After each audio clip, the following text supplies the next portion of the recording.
Voy a comenzar con la grabación. Ok, entonces les decía, el día domingo está planificado el examen de la materia de 10 a 12.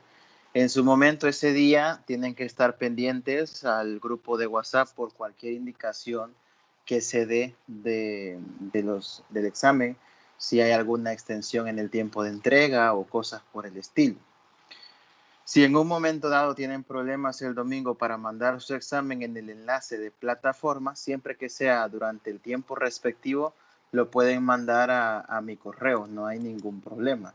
Esto es, pues, si ustedes presentaran algún tipo de problema, ¿no? A la hora de subirlo, a veces pasa que no carga la plataforma o hay algún problema.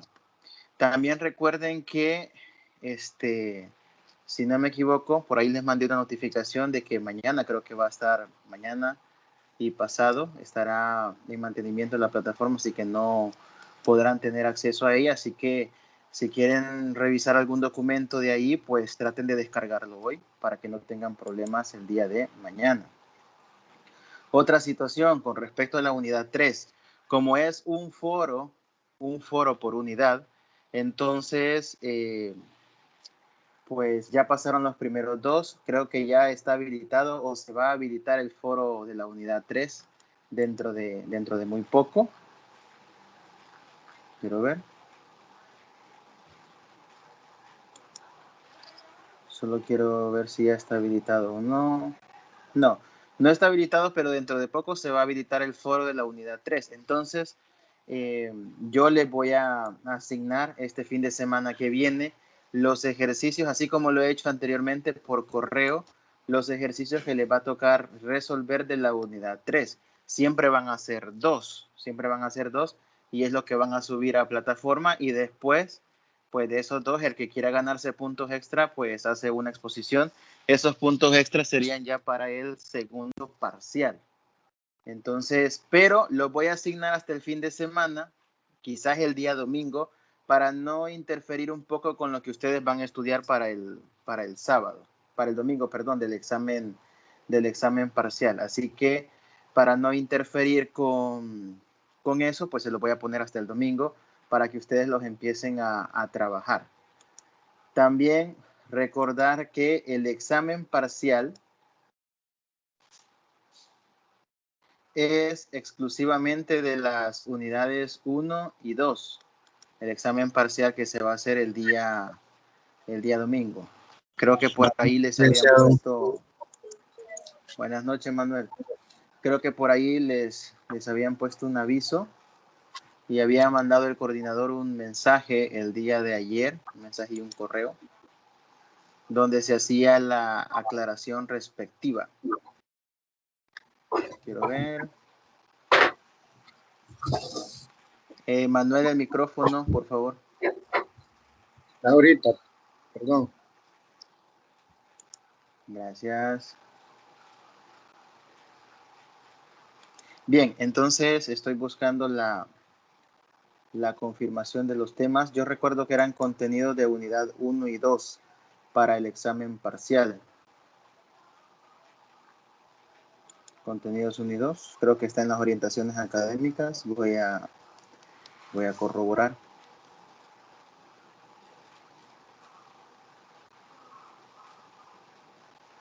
Bueno, mientras me carga esto para revisar,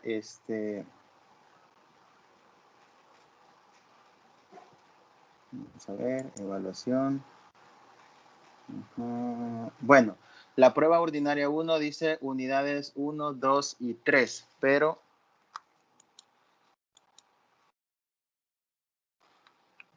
yo recuerdo que había una notificación del coordinador que se decía solo unidades 1 y 2. Y eso estoy buscando para corroborar.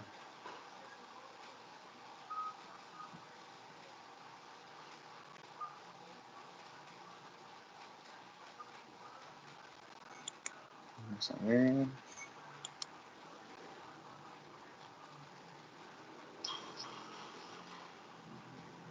Bueno, aquí no encuentro ninguna notificación, pero bueno. Yo creo que solo son unidades 1 y 2, pero por las dudas estudien un poquito la 3. Yo les voy a estar confirmando la información.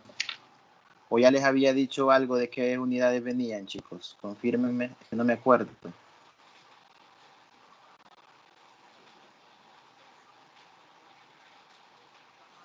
Ah, sí, ya se los había mandado, ya me acordé. Al WhatsApp, Les había licenciado. mandado, sí, les mandé un archivo, les mandé un documento, ajá. Sí, ya me acordé.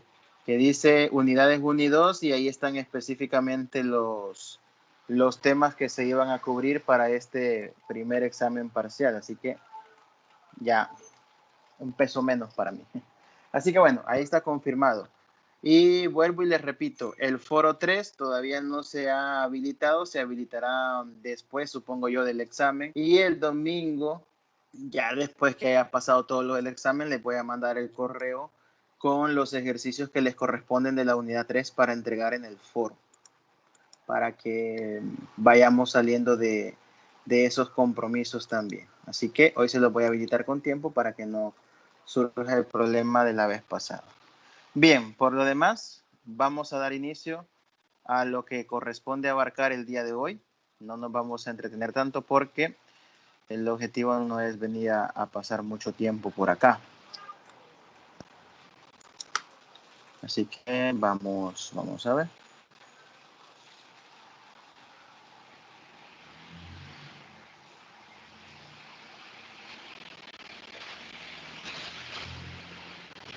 Bien.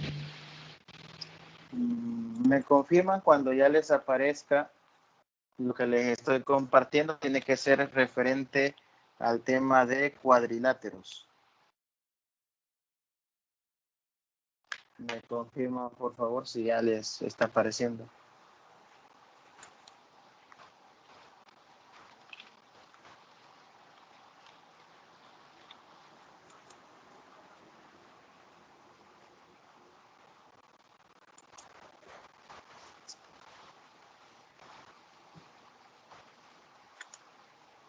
¿Les aparece o no, muchachos? Alguien que use un micrófono y me confirme si sí o no.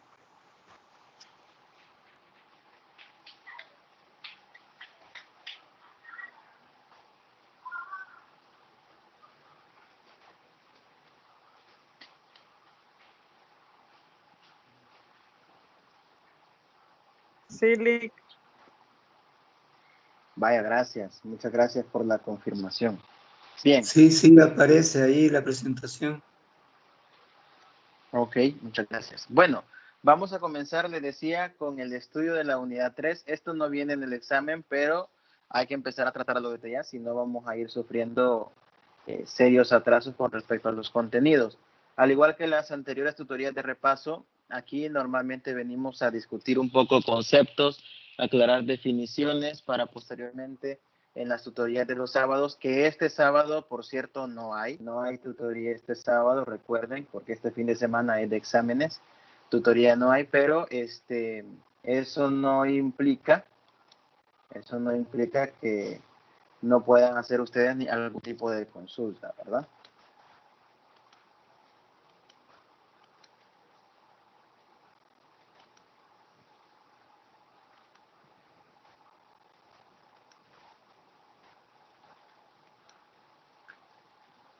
Solo aquí estamos. Bien, entonces vamos a comenzar hablando de la definición propia de qué es un cuadrilátero. Un cuadrilátero es la unión de segmentos que unen 4 puntos de un plano, en este caso del plano cartesiano tradicional. Unión de 4 segmentos que unen 4 puntos de un plano, donde 3 cualesquiera de estos segmentos no están, bueno, 3 cualesquiera de estos puntos no están alineados. El cuadrilátero, en este caso de la figura 1, se lee como cuadrilátero BADC. La lectura o el nombre que uno le pone a los cuadriláteros es similar al caso de los triángulos. En los triángulos a los vértices se les colocaba un nombre con letra mayúscula, a los cuadriláteros también. Se les coloca nombre a los vértices que son letras mayúsculas y simple y sencillamente al nombrar un cuadrilátero se colocan las 4 letras de los vértices en sentido antihorario o no, no hay problema, y ya eso nos da la idea de un cuadrilátero. Algunos estudiantes, de manera un tanto errónea, para representar un cuadrilátero, como ven que en los triángulos ponen un triangulito y luego las 3 letras. En los cuadriláteros ponen una especie de cuadrado y luego 4 letras, pero no es así. Solamente unas 4 letras para representar un cuadrilátero y ya. En términos muy generales, de manera simple, un cuadrilátero es cualquier figura que esté compuesta por 4 puntos. Cualquier figura geométrica compuesta por 4 lados, o sea, 4 puntos unidos por 4 segmentos de recta, todas esas figuras son cuadriláteros. Tenga la forma que tenga, se vea raro, se vea bonito, se vea simétrico o no, cualquier figura compuesta, repito, por 4 lados es un cuadrilátero. De ahí el nombre también de cuadrilátero. Dentro de los cuadriláteros hay diferentes clasificaciones. Por ejemplo, tenemos los llamados cuadriláteros convexos. Esta primera clasificación que aparece en el material tiene que ver con las diagonales de un cuadrilátero. Entenderemos por diagonal la línea recta que une dos vértices no consecutivos, ¿sí? Una diagonal en una figura es una línea que une dos vértices no consecutivos. Entonces, los cuadriláteros se pueden clasificar según sus diagonales como cuadriláteros convexos.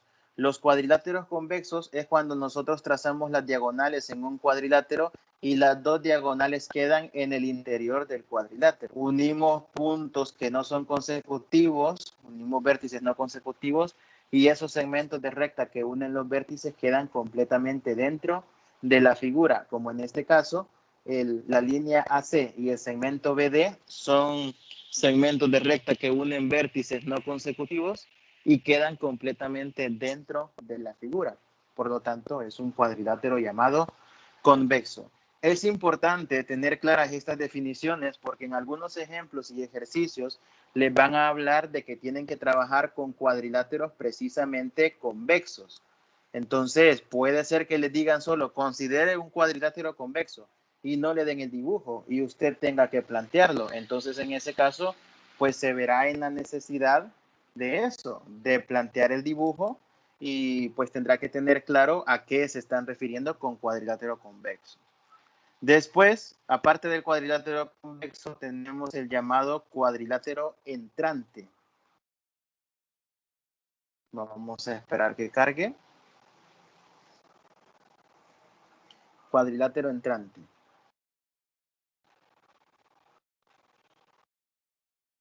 Bueno, no sé. Ok. El cuadrilátero entrante es un cuadrilátero que tiene una diagonal interna y otra diagonal externa. En este dibujo, no sé si se logrará apreciar también por los colores, pero las diagonales que serían segmentos que unen vértices no consecutivos son BD, que lo voy a remarcar yo en color azul. BD es una diagonal y AC es otra. Ahí están las dos diagonales en azul. BD une dos vértices no consecutivos y AC también. El cuadrilátero en este caso, el cuadrilátero en general en este caso es el ABCD. El cuadrilátero es el ABCD. Entonces, cuando nosotros unimos puntos no consecutivos de ese cuadrilátero, nosotros estamos trazando los segmentos que ahí he coloreado en color azul.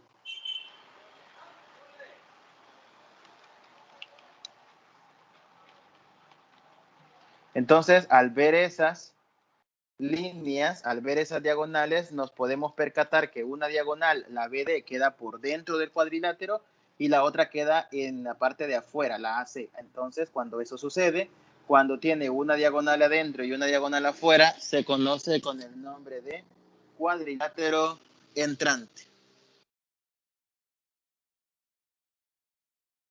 Por último, tenemos siempre en la clasificación de cuadriláteros, según las diagonales, tenemos el considerado o el llamado cuadrilátero cruzado. Veamos nuevamente que el cuadrilátero cruzado en este caso está formado por los vértices ABCD. Posiblemente por el color no se diferencie muy bien, al menos en lo que estoy compartiendo, pero las diagonales en este caso son AC y BD.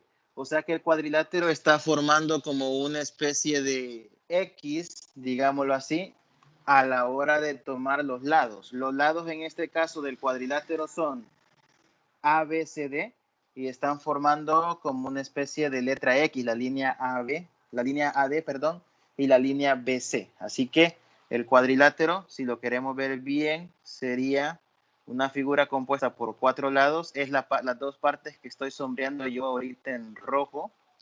Las dos partes que van a aparecer sombreadas en color rojo son las que nosotros vamos a considerar como el cuadrilátero. Ese es el cuadrilátero. Como que usted agarrara un cuadrilátero normal y lo cruzara, lo doblara todo. Entonces se forma este cuadrilátero cruzado. Entonces los vértices no consecutivos, uno los une, que son AC y BD, y esas dos diagonales quedan por fuera. No es muy usual trabajar con cuadriláteros cruzados. Lo más común son los primeros que vimos, los convexos, los que más se suelen trabajar, pero no está de más tener claras estas definiciones. Vaya, después tenemos un pequeño teorema que puede resultar obvio, pero igual lo vamos a mencionar porque son cosas elementales de cuadriláteros. Y es que la suma de los ángulos internos de un cuadrilátero siempre suman 360. Y aquí aclaran que es de un cuadrilátero no cruzado. ¿Qué significa que sea un cuadrilátero no cruzado? Significa que será un cuadrilátero convexo o que será un cuadrilátero de tipo entrante, un cuadrilátero convexo o un entrante. Por ejemplo, vaya, y voy a dibujar yo esta figura. Esta figura. Esta figura tiene forma de cuadrado, lo pueden ver como que es un rombo, que ya después veremos la definición formal, pero ahorita veámoslo y pensémoslo únicamente como una figura de 4 lados. ¿Cómo demuestro yo que la suma de los ángulos internos de esta figura de 4 lados, no cruzado, porque este no es cruzado, las diagonales que yo le trazo, pues simple y sencillamente todas estarán contenidas dentro del cuadrilátero? Aquí le puedo llamar ABCD a esta figura.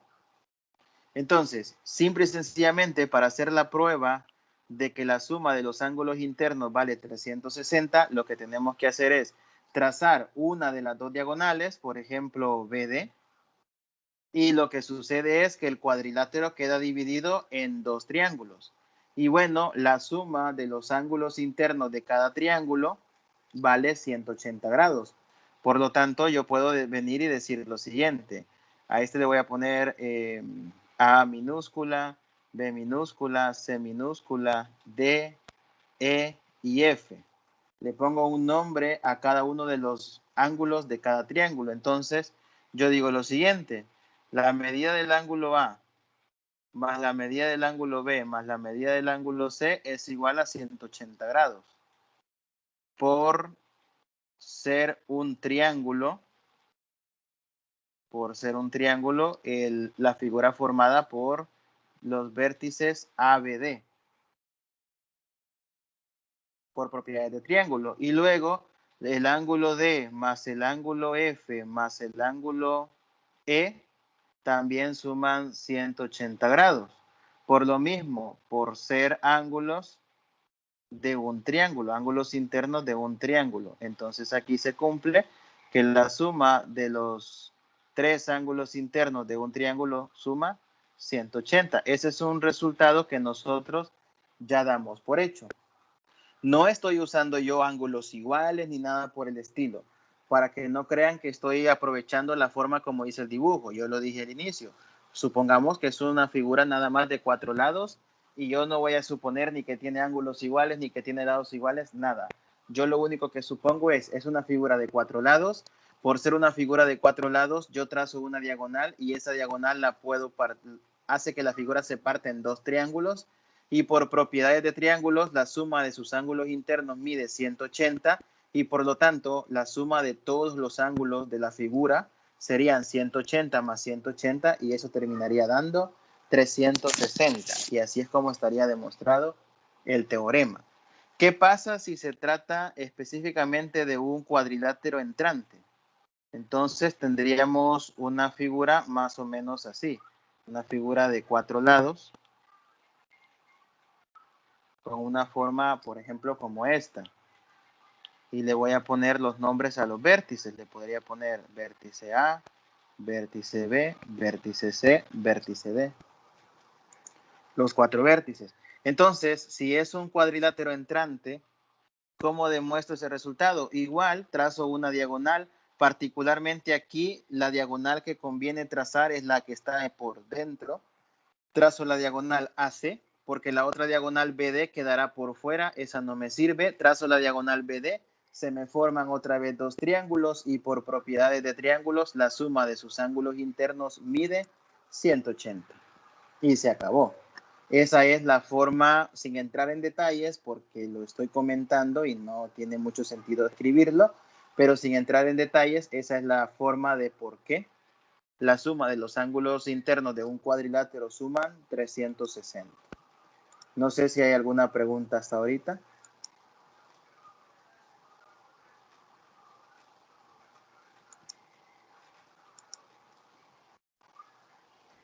No, Lick. Ok.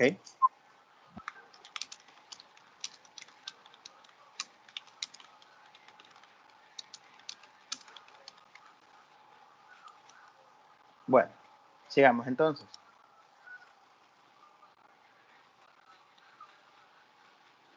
Vaya, los cuadriláteros ya vimos sus primeras clasificaciones de acuerdo a cómo son sus diagonales. No a cuántas diagonales tiene, porque tienen dos nada más, sino a la forma de sus diagonales en el sentido de si están por dentro o por fuera. Pero también los cuadriláteros se clasifican de acuerdo a la forma de sus lados y sus ángulos.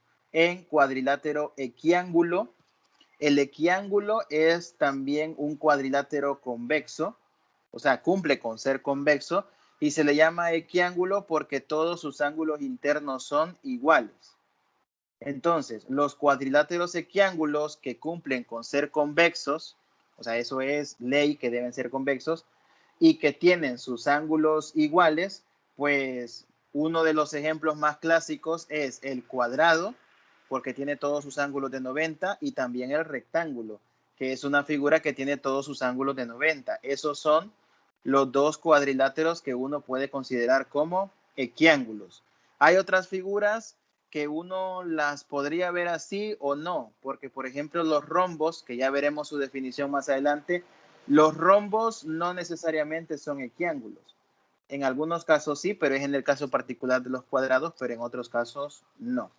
Aquí particularmente el material dice, dado el teorema anterior, los ángulos son iguales a 90 grados, por ello este cuadrilátero es llamado rectángulo. Rectángulo en términos muy generales, pero también está el caso particular de los cuadrados. Luego tenemos el cuadrilátero equilátero. Equilátero es un cuadrilátero convexo que cumple con tener todos sus lados iguales. Los cuadriláteros que nosotros conocemos que tienen todos sus lados iguales son, por ejemplo, el rombo, el cuadrado, que también tiene todos sus lados iguales, y paremos de contar, rombo y cuadrado. Que pueden haber otras figuras, por ejemplo, el llamado romboide en un momento dado, sí, pero bajo condiciones muy específicas. El rectángulo, bueno, el caso del rectángulo no es así, y cuando se cumple que los lados son iguales, pues es un cuadrado. Y aquí aclaran que el cuadrado particularmente es un caso que es un cuadrilátero que cumple con ser equiángulo y también al mismo tiempo equilátero, o sea, cumple las dos condiciones, ya que tiene todos sus lados iguales y también tiene todos sus ángulos iguales. Como dato extra, también le comentan que el área del cuadrado pues es lados al cuadrado. Todo esto es nada más un recordatorio y un repaso que el material hace de algunas definiciones básicas que probablemente ya uno se las puede, probablemente algunas, una que otra se nos haya olvidado, pues la idea es repasar todo esto. Bueno, otro cuadrilátero que se clasifica, está aquí abajo, es el trapecio, que es un cuadrilátero con un par de lados opuestos paralelos. El trapecio particularmente tendrá 4 lados y solamente 2 de ellos opuestos van a ser paralelos. Y esa es la definición de trapecio. Bien. Después tenemos la definición de otro tipo muy particular de cuadrilátero. Y es uno que nosotros vamos a utilizar muy frecuentemente en esta unidad y que aparecerá en muchos ejercicios y ejemplos, y son los paralelogramos. Un paralelogramo, pues obviamente es un cuadrilátero que cumple con tener los lados opuestos y los ángulos opuestos congruentes, dice la definición. Es decir, los lados opuestos son iguales, los ángulos opuestos son iguales y además los lados opuestos también son paralelos. Por eso la definición dice, es el cuadrilátero que tiene sus lados opuestos paralelos y congruentes. Y además, en todo paralelogramo se cumple que sus ángulos opuestos son congruentes, o sea, iguales. Las diagonales se bisecan y también el paralelogramo es conocido con el nombre de romboide. Son varias cositas que tiene esta definición. Dentro de la definición hay varios resultados que incluso son considerados como teoremas a la hora de trabajar con los paralelogramos. Entonces, en general, un paralelogramo es una figura de 4 lados que tiene sus lados opuestos paralelos e iguales. Tiene sus ángulos opuestos iguales. Las diagonales se bisecan. Y aunque aquí no lo dice, pues obviamente este es un cuadrilátero convexo. Y además el paralelogramo es el que nosotros también llamamos comúnmente como romboide. Es una definición bastante, pero bastante completa. Además, en este dibujo, la línea que está formando o que está uniendo el punto D y el punto F, que forma un ángulo de 90 grados en color verde, lo han puesto acá, es a lo que uno le va a llamar altura del paralelogramo. Es el segmento que une dos lados opuestos paralelos y que es perpendicular, en este caso, a la parte de abajo, que es la base. Entonces, esa es la altura del paralelogramo. En base a los paralelogramos, vamos a ver un par de teoremas que hacen referencia a algunos resultados importantes de los paralelogramos. El primero es el teorema 2.2, que nos permite demostrar y justificar una de las características que se dan en la definición de paralelogramo, y es que los ángulos opuestos de un paralelogramo son iguales y los ángulos consecutivos son suplementarios. Esta información no estaba en la definición. En otras palabras, hacen la referencia en la notación a la figura 7.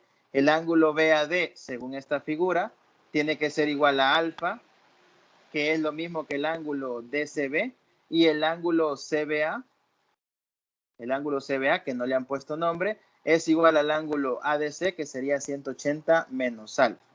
Entonces, esa notación lo que tratan de decirle es matemáticamente lo que en palabras está arriba. El teorema dice que los ángulos opuestos de un paralelogramo son iguales y que sus ángulos consecutivos son suplementarios. ¿Cómo se puede demostrar? Bueno, aquí está la argumentación escrita que aparece en el material. Si lo comentamos, básicamente lo siguiente. Nos vamos a dejar llevar únicamente porque un paralelogramo tiene sus lados opuestos paralelos. En ese sentido, si yo le llamo alfa al ángulo en A, le llamo alfa al ángulo en C, bueno, perdón, si yo le llamo alfa al ángulo en A, el ángulo en A es igual al ángulo EBA, que es un ángulo externo en el paralelogramo. Este que está acá y este que está acá, los dos a los que le estoy poniendo ahorita un chequecito, son iguales por ser ángulos opuestos, perdón, alternos internos entre paralelas, ya que el segmento BC y el segmento AD son paralelos porque estamos hablando de un paralelogramo. Entonces, los lados opuestos son paralelos y por lo tanto el ángulo EBA y el ángulo BAD tienen que ser iguales por ser ángulos alternos internos. De una manera similar, como los lados opuestos son paralelos, el lado AB y el lado DC también son paralelos, AB y DC, los dos lados más pequeños. Como son paralelos, entonces el ángulo EBA y el ángulo BCD son iguales por ser ángulos correspondientes entre rectas paralelas. Así que eso, lo que acabo de mencionar, está justificado acá. Hablan de ángulos correspondientes con respecto al ABE y al DCB. Al ABE y al DCB. Los han puesto con nombres en orden contrario a las letras que yo mencioné, pero son los mismos ángulos. Esos dos valen alfa por ser ángulos correspondientes y por ser ángulos alternos internos. En la parte de arriba han puesto que el BAD y el ABE también son iguales. Entonces todos valen alfa. Eso por propiedades de ángulo entre paralelas. Entonces con todo eso se concluye que al final el ángulo A y el ángulo C son exactamente iguales, estos dos. El ángulo A y el ángulo C llegan a determinar que son exactamente iguales.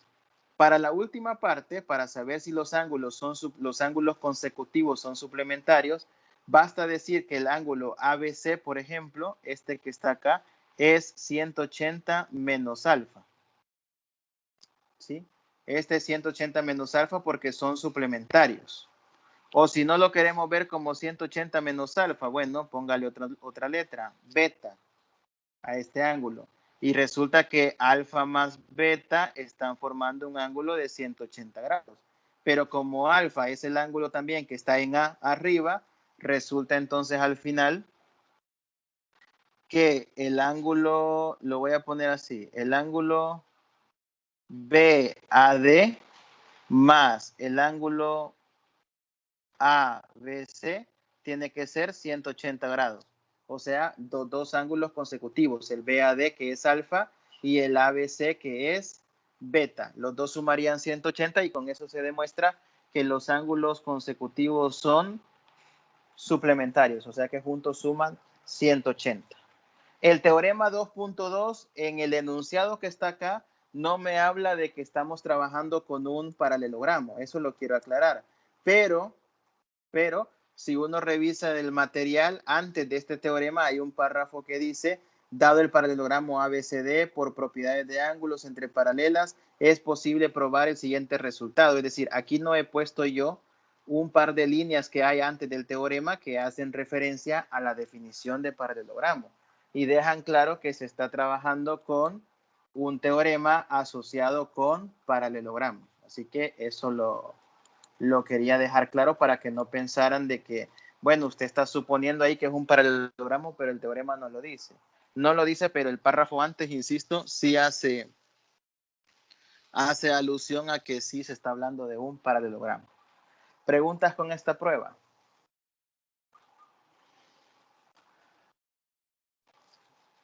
¿Preguntas? Yo sé que no es una prueba tan complicada, pero sí hay que tener cuidado con qué podemos suponer y qué no.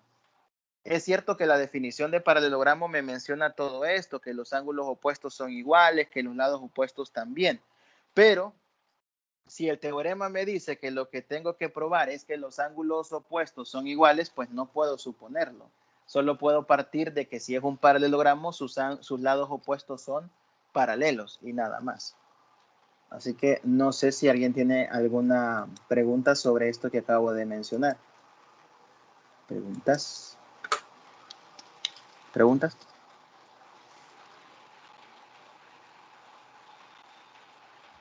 Y en el caso ese que acaba de mencionarle, ¿cómo se haría la demostración? ¿En cuál caso? En el último que acaba de decir. Lo último que dijo de los ángulos,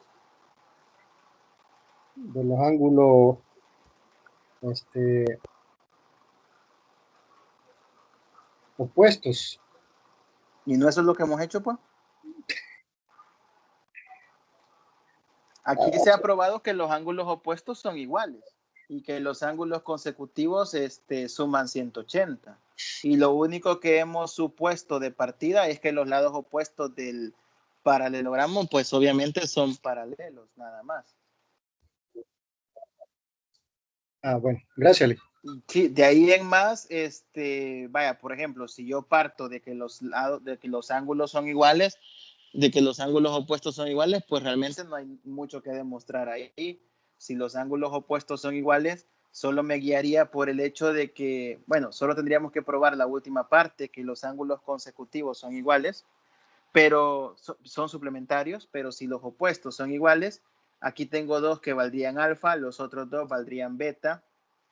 Y como ya sabemos que la suma de los cuatro ángulos internos de un cuadrilátero suman 360, pues no quedaría más que alfa más beta, que sería la mitad de todo, sumarían 180. Esa sería una argumentación sencilla si yo pudiera suponer de entrada que los ángulos opuestos son iguales.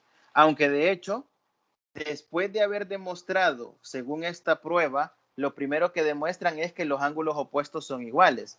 Sabiendo eso, sabiendo que los ángulos opuestos son iguales, puedo usar el hecho que acabo de mencionar, que la suma de los 4 ángulos internos suman 360 y por lo tanto la suma de alfa más beta, que sería la mitad, tendría que ser 180. Sería como una segunda opción para justificar que los ángulos consecutivos son suplementarios. Bien, vamos con otro teorema. El teorema 2.3. Ahora vamos a probar o a argumentar que los lados opuestos de un paralelogramo son iguales. Vaya, fíjense acá, tenemos que probar que los lados opuestos de un paralelogramo son iguales. Entonces la pregunta es, ¿qué podemos nosotros suponer de cierto de un paralelogramo si yo lo que quiero es demostrar que sus lados opuestos son iguales? Bueno, por lo que ya se ha venido trabajando, de lo poco que puedo suponer cierto es que como estoy con un paralelogramo, estamos con una figura que tiene lados opuestos paralelos. Eso lo puedo suponer. Voy a hacer el dibujo. La demostración, si se fijan, dice o hace alusión al ejemplo, a la figura 6. La figura 6 es la definición de paralelogramo que vimos antes. Es esta. Se la voy a mostrar.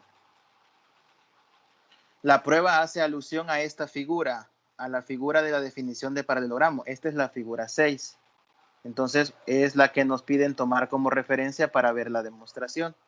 Así que voy a hacer un medio bosquejo por ahí simbolizando esa figura. ¿Qué podemos suponer? Les decía, podemos suponer que los lados opuestos son paralelos. Que los lados opuestos son paralelos. Eso lo podemos suponer. Los nombres que tenían los lados, los vértices eran A, D, C y B. Ahí están. A, D, C y B. Podemos suponer también que los ángulos opuestos son iguales. ¿Por qué puedo suponer esto? Primero, porque me voy a encargar de probar lo de los lados opuestos. Y segundo, porque ya en el teorema anterior se probó la parte que tiene que ver con los ángulos. Se probó que los ángulos opuestos eran iguales y que los consecutivos son suplementarios. Así que eso ya lo puedo usar porque ya se probó. Bueno, entonces, ¿de qué va esta demostración? Lo que hacen es a la figura del ejemplo, a la figura 6, que es más o menos esta que tengo acá, se le aplica el teorema anterior, dice, o sea, el teorema 2.3 que dice que los ángulos opuestos son iguales. Por eso le he puesto alfa al ángulo C, al ángulo D y B, y beta al ángulo A y al ángulo C. Eso es lo que quiere decir cuando dice se aplica el teorema anterior, que los ángulos opuestos son iguales. Ahora bien, lo que no mencionan acá es que hablan de que el ángulo ADC es igual al ángulo CBA, que son a los que les he puesto alfa. El ángulo BAC es igual al ángulo DCA. El ángulo BAC es igual al ángulo DCA. Y el ángulo ACB es igual al ángulo CAD, por ser ángulos entre rectas paralelas. Vaya, lo que aquí no mencionan es que están hablando del paralelogramo y los ángulos a los que hacen mención son ángulos que se forman cuando uno traza esta diagonal, la diagonal AC. Cuando uno traza esta diagonal, la AC. Entonces, al trazar la diagonal, voy a borrar aquí algunos ángulos. Voy a borrar por acá y voy a borrar por acá. Al trazar esta diagonal, porque los lados son paralelos, yo puedo formar ángulos entre paralelas. Le voy a llamar a este teta, por ser ángulos alternos internos entre paralelas. Y como los ángulos opuestos son iguales, pues el otro ángulo de acá le puedo llamar X porque serían exactamente los mismos. Esos ángulos que he puesto en color verde los he puesto por el teta, por ángulo alterno interno entre paralelas. Y el X no es, lo puedo ver también como ángulos iguales por ser ángulos opuestos en un cuadrilátero, o lo puedo ver como ángulos alternos internos, pero entre otras dos paralelas. Teta tiene que ver con alternos internos entre la paralela AB y DC. mientras que X tiene que ver con alternos internos, pero en las paralelas AD y BC. Se escucha bastante parecido, ¿no? Las paralelas, pero es porque se escucha bastante igual la pronunciación de AD, de dedo, con AB. Entonces, como les digo, teta es alterno interno con respecto a las paralelas de arriba y abajo, digámoslo así. Y X es alterno interno con respecto a las paralelas de los lados. Lo voy a decir así para que no haya mayor confusión. Bueno, con esto podemos ver que se nos forman con la diagonal dos triángulos, uno arriba y uno abajo, triángulos que son congruentes. Y el criterio de congruencia aplicado aquí es el ángulo lado ángulo, el ALA, tomando en cuenta que comparten los dos triángulos la diagonal y además en los extremos de la diagonal tienen los mismos ángulos. Por eso el criterio ALA me dice que los dos triángulos son congruentes, los dos que se forman. Y como los dos triángulos son congruentes, recordemos que en un triángulo, en triángulos congruentes, a lados iguales se oponen ángulos iguales. Entonces, el ángulo opuesto a teta, que lo voy a representar en rojo con un par de líneas, el ángulo opuesto a teta sería igual al ángulo opuesto a teta en el otro triángulo, o sea, AD es igual a BC, mientras que el ángulo opuesto a X en un triángulo en el de arriba, que es DC, sería igual al ángulo opuesto a X en el triángulo de abajo, que es AB. Y eso nos llevaría a la conclusión que los lados opuestos del paralelogramo son iguales. Entonces, ¿qué se ha usado? Se ha usado la definición de paralelogramo, que los lados opuestos son paralelos para sacar ángulos alternos internos iguales. Se ha usado la noción de que los ángulos opuestos de un cuadrilátero de un paralelogramo particularmente son iguales. Y se ha usado el criterio de congruencia ALA al trazar una diagonal. Y a partir de esa congruencia, pues ya se tiene que los lados opuestos son iguales. Y esa es la demostración a grandes rasgos de este teorema. No sé si tienen alguna pregunta con esto.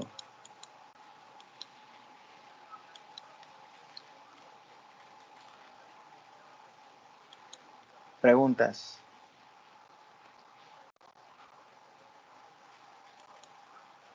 No, todo está bien, licenciado. Perfecto. Bueno. Ok. Sigamos entonces.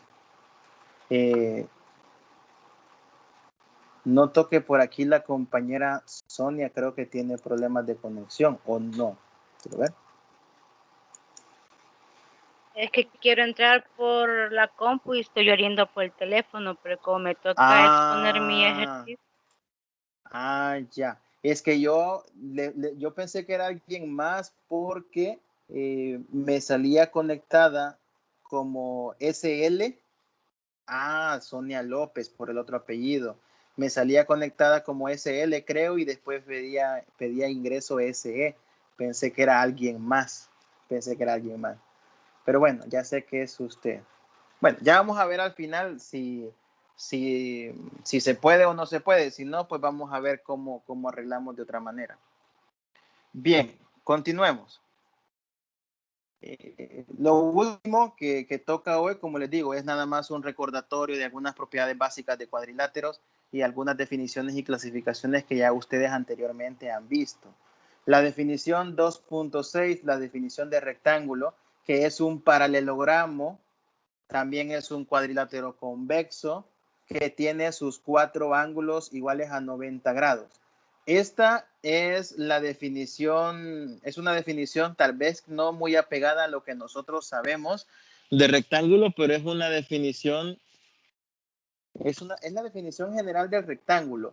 Lo que pasa es que nosotros estamos acostumbrados a que un rectángulo nos aclaran que es una figura que tiene los lados opuestos iguales, pero que no todos sus lados son iguales entre sí. Tiene los lados opuestos iguales 2 a 2, pero no todos los 4. Entonces aquí me dice, el rectángulo es el paralelogramo que tiene sus 4 ángulos iguales a 90 grados. Punto, y se acabó.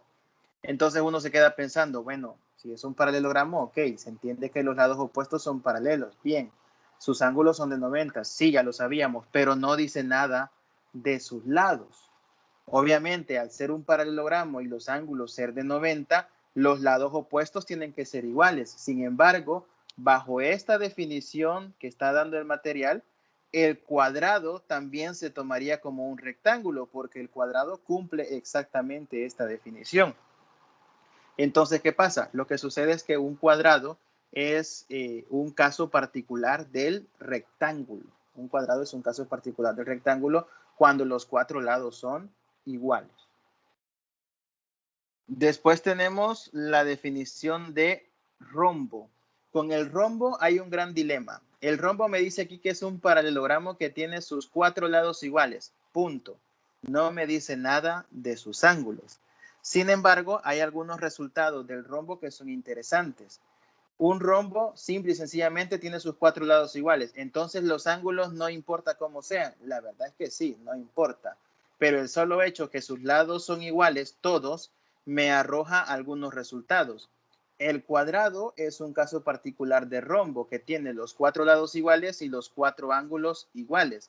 Pero en general, un rombo en general tendrá los cuatro lados iguales y sus ángulos opuestos iguales. O sea que, por ejemplo, el de arriba será alfa, el de abajo también, y los de los lados, por ejemplo, beta y beta, los laterales. Los ángulos opuestos son iguales y los cuatro lados son exactamente iguales. Esa es la definición formal de rombo. ¿Cuál es la diferencia entonces con el cuadrado? Que en el cuadrado los cuatro ángulos tienen que ser iguales también y a 90, obviamente. Pero en el rombo no tienen por qué ser iguales los cuatro, sino los opuestos nada más, en la definición general de rombo. Bueno, otros cuadriláteros que hay que mencionar, los trapezoides. Los trapezoides son cuadriláteros que muy raras veces aparecen en ejercicios, muy raras veces uno los utiliza, pero que bueno, hay que saber que ahí están, no vaya a ser que en un momento dado salga uno así. Un trapezoide es un cuadrilátero que no tiene pares de lados paralelos, o sea, es un cuadrilátero que tiene cuatro lados simple y sencillamente, pero no tiene ninguna pareja de lados paralelos. Y se clasifican en dos tipos, los simétricos y los asimétricos. Los asimétricos, como el primero que está aquí arriba, son aquellos que no tienen ningún par de lados paralelos y además no tienen lados iguales. O sea, los cuatro lados son desiguales y no son mucho menos paralelos. Y los simétricos son los que no tienen lados paralelos, pero sí que tienen dos pares de lados consecutivos congruentes o iguales. Además, una de sus diagonales es mediatriz de la otra, es decir, forman una figurita como la que usted está viendo acá, como que tuviera dos triangulitos iguales unidos, ¿no? Este es un trapezoide, tiene cuatro lados, no tiene lados opuestos paralelos, pero sí que tiene lados iguales consecutivos, como lo son el AB es igual al BC y el AD es igual al DC, lados consecutivos iguales. Y cuando dice que sus diagonales, una es mediatriz de la otra, es porque las dos diagonales se cortan formando un ángulo de 90 grados y además una corta a la otra en su punto medio. Como pueden ver en el dibujo, la mediatriz más larga, la BD, la diagonal más larga, perdón, la BD, parte en dos partes iguales a la diagonal AC. O sea, no es que las dos se parten a la mitad, no. Una de ellas parte a la mitad a la otra y lo hace formando un ángulo de 90 grados. Por eso le llaman mediatriz, porque las mediatrices son las que parten del punto medio y además formando un ángulo de 90. Entonces, ahí teníamos la definición de mediatriz, en el caso de un trapezoide simétrico. Y por último, llegamos a mencionar un cuadrilátero que sí que lo vamos a ocupar porque hay varios ejercicios que los mencionan y hay algunos teoremas muy importantes relacionados a ellos y son los trapecios. Los trapecios son cuadriláteros que tienen dos lados paralelos, solo dos. De los cuatro lados hay dos paralelos y a esos dos lados paralelos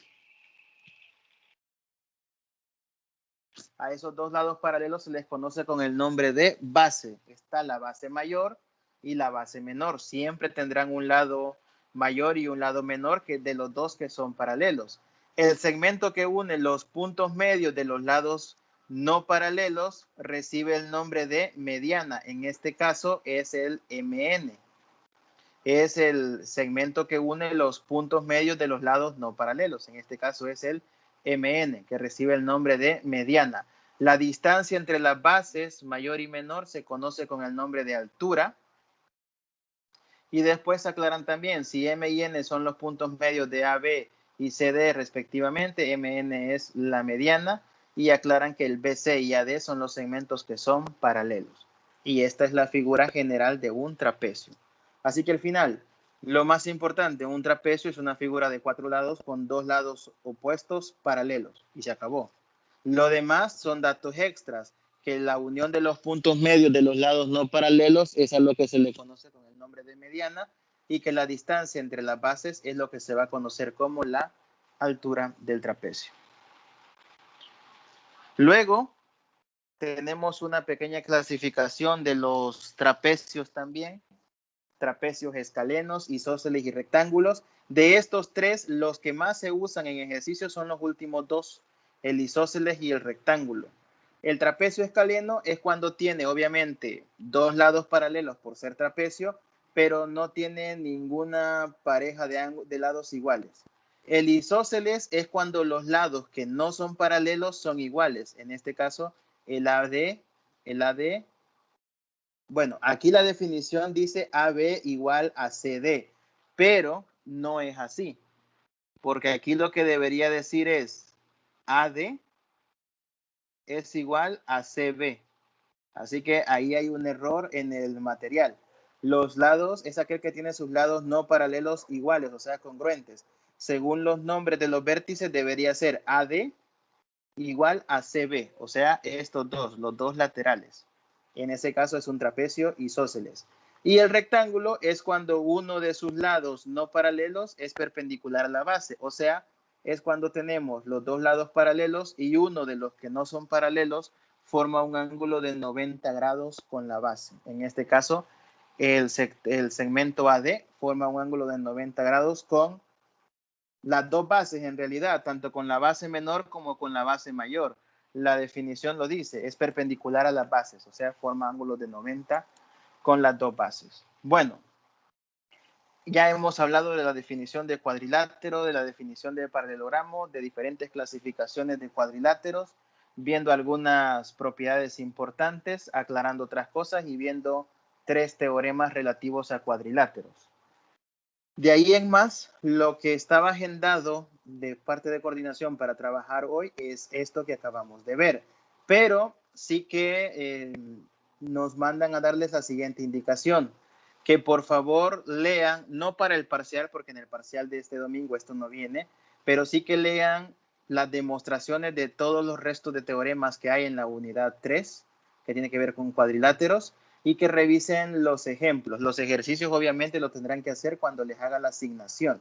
Los ejercicios del foro 3, repito, por los que se conectaron un poquito tarde, los problemas del foro 3 se los voy a asignar el domingo para que ya haya pasado todo el ajetreo del examen parcial. El domingo por la tarde-noche les mando los correos de los ejercicios del foro 3 para que ustedes comiencen a revisarlo. Así van a tener algo de tiempo para ponerse a trabajar en ellos. También quiero ver qué más.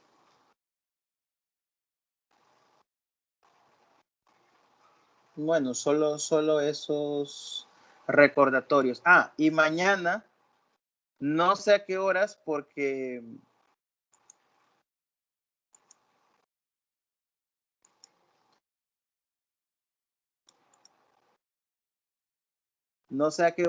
voy a tratar de cómo les dijera.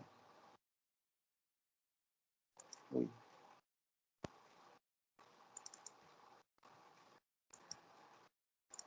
Voy a tratar de subir los grabaciones en la mañana a YouTube, pero no sé a qué horas les voy a compartir, pero creo que va a ser en la tarde o en la noche. Voy a compartir los enlaces de las grabaciones de las exposiciones del lunes. El día lunes pasaron a exponer algunos compañeros, se grabó, así que se las voy a compartir mañana para el que quiera revisar las exposiciones y los ejercicios que pasaron a trabajar los compañeros. Y bueno, les voy a compartir, bueno, el enlace de la tutoría de ahora quizás todavía no. Se las voy a compartir, pero no creo que venga el caso ahorita que sea tan importante porque no viene para el examen parcial. Pero se las voy a compartir más adelante. Bien, chicos, no sé si hay alguna pregunta, alguna consulta de lo que se ha dicho o no sé. Ustedes dirán. ¿Preguntas? ¿Dudas?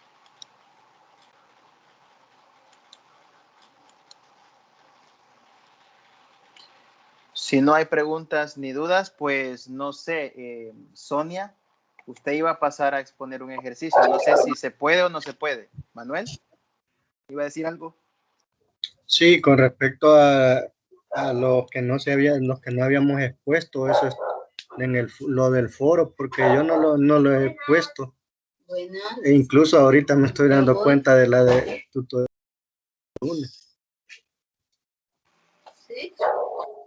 No, pero en el grupo de WhatsApp yo les escribí el sábado, les pregunté si nos podíamos reunir domingo o si nos podíamos reunir el lunes. Y solamente 2 compañeros me contestaron el día domingo que preferían reunirse el lunes. De ahí no obtuve respuesta de nadie más.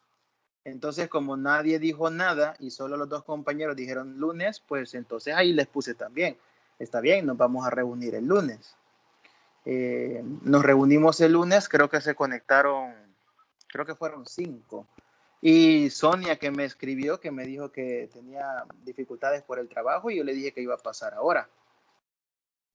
Así que no sé, por eso le preguntaba a Sonia. En su caso, Manuel, ya está un poquito, quiero ver, ¿cómo podríamos hacer?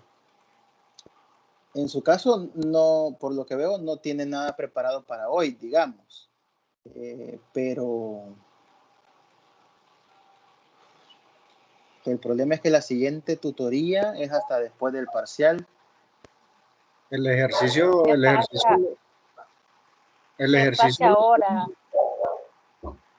Por eso, si considera que pasa ahorita, no hay problema. Por mí no hay problema. Si considera que lo puede exponer ya sea compartiendo, o sea, no es necesaria una gran presentación, ¿verdad? Simplemente si lo tiene con el archivo, por ejemplo, que lo subió al foro, lo comparte y lo explica y ya estuvo, ya está. Sí, así lo tengo. Vaya, pues si quiere entonces lo expone ahorita. Bueno, está bien. Usted decide ahí. Sí, porque como le digo, ya tu tutoría después de hoy hasta después del parcial y ya sería ya fuera de todo esto. Pero si va a exponer Sonia, que exponga ella, voy a buscar el archivo ahorita. Vaya, está bien. Sonia. Ya voy. Ok, vaya. Voy a cortar la grabación acá.